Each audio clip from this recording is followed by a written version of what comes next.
One of the interesting conversations that has gone on in recent years is sort of the who can tell what story. I know that's obviously one that you've thought a tremendous amount about. Who the hell do you think you are? Yeah, but how much of that was self-imposed versus what you were sort of facing, on the other side of that table? Whose blessing did you feel you needed to sort of tell a feminist story?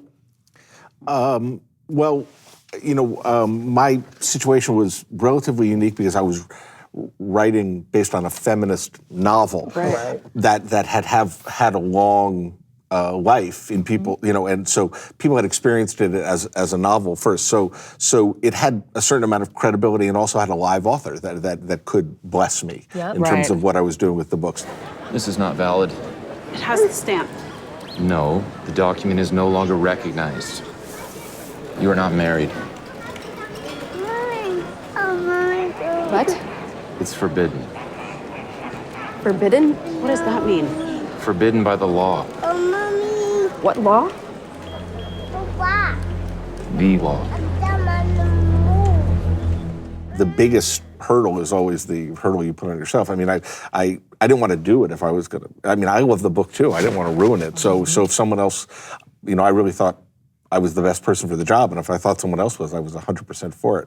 But whenever you start a show, you have weaknesses in any writing venture. And so what you just got to do is be honest about what those weaknesses are and reinforce them with all the other people who you're working with. And so that was the key, is to say, okay, well, first of all, I'm not a woman, so hire not just one woman, but a group of women and women who are comfortable sharing intimate things with you, not intimate sexually, but intimate like how you go through the world and how you react to things, really. And also, you want someone who's going to be able to explain stuff to an idiot, and be very patient about it. You want someone who's going to be able to tell you very honestly and know that you're not asking for purient or just reasons to pry into their life, but you have to know. So you have to have a group of women, but women who are honest and stubborn and good writers, and also know you well enough to know that you when you ask a question, you really want the answer.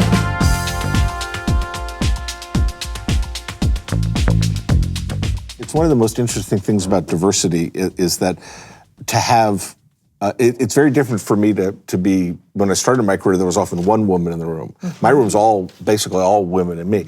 And the thing that you get is the disagreement. Because if you have one black person in the room, that black person is speaks for all black people in the universe. Blackipedia. Blackipedia and Blactionary. I've been both of those on many shows. And we have Girlipedia.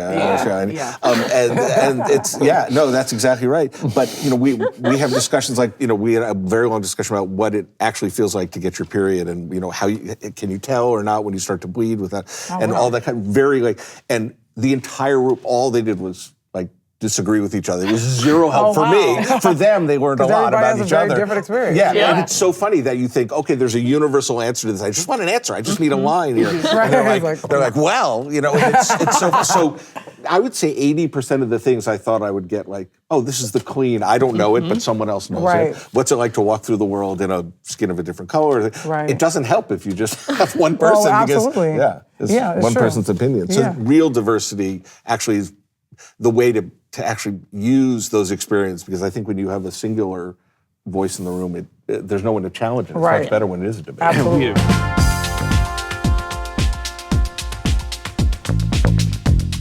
What is your most amusing or perhaps horrifying pitch story?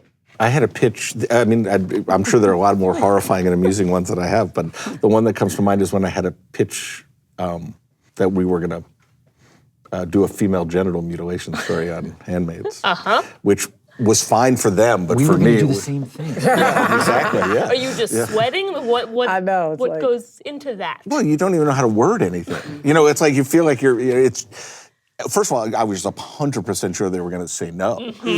And then, but also just kind of making them see it without kind of dancing around it as much as my upbringing would allow in order to say this, and then you realize you're doing it to Rory Gilmore. You know, it's even big double down on horrible. But it was fine for them. They loved it. For me, I still haven't recovered. I'm turning bright red just thinking about it. Yep.